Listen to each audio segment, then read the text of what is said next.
As I sat down on the beach, I grounded my feet in the warm sand. I looked up at the bright orange, shining sun, the blue sky. I enjoyed the breeze as it swayed.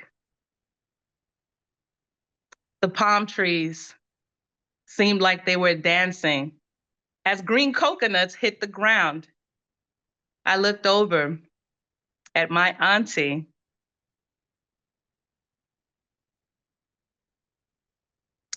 high cheekbones, beautiful brown radiant skin, very young for a 70-year-old, slender and full of attitude.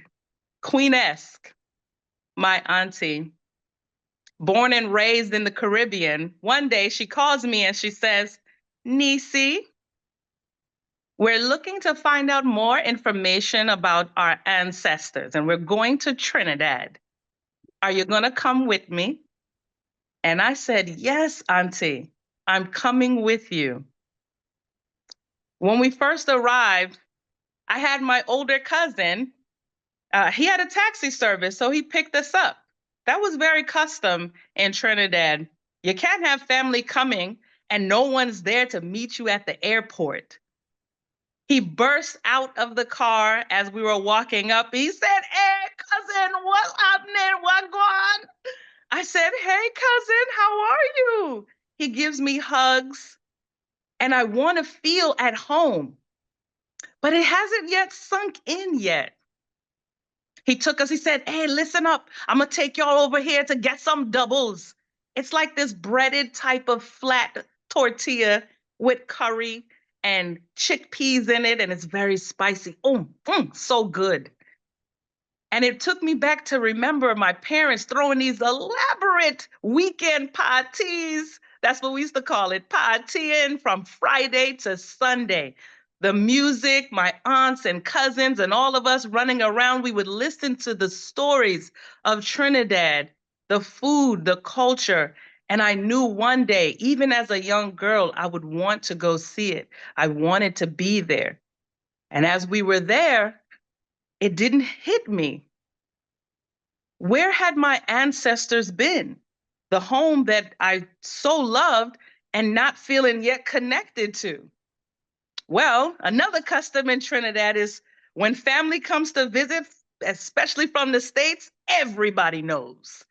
So I had a cousin that hit me up on Facebook Messenger and said, hey, cousin, would you like to come and visit me in my area while you're visiting? And so I didn't know where we were. I didn't know where we were going. This was my first time. So I asked my taxi cousin. I said, cousin, could you take me over here so I can see this other relative and maybe get to know more about my family? And he said, well, where is it? And I said, Barataria. He looked around and said, cousin, come in here. I wouldn't go to Barataria if I was you, you know. I said, why? Why not? He said, that is not the kind of place you want to go and visit. You might not come back. So I said, oh man, what a missed opportunity.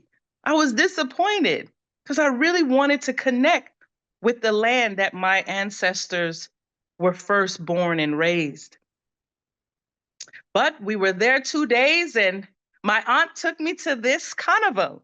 Oh my gosh, the music, the people, the costumes, gems beaded down on the women around their bodice. And the feathers, oh my goodness, the feathers shining bright neon greens, purples, and blues.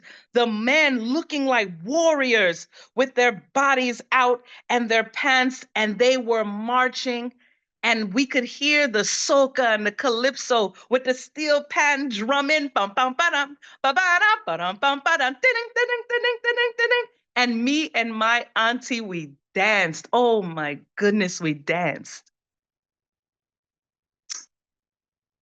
She took me to places where her and my father had grew up, streets named after my family, the Coopers, who were part of the First War of 1812.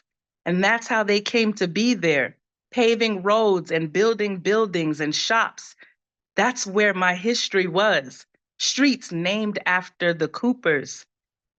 As I sat on the beach, I grounded my feet in the warm sand. And I looked out to the ocean.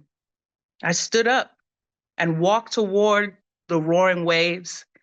And I imagined the British ships bringing the Coopers to this island where they would make their home. My aunt came and stepped up beside me, and she grabbed my hand, and I held on to it so tight. And I realized I was home.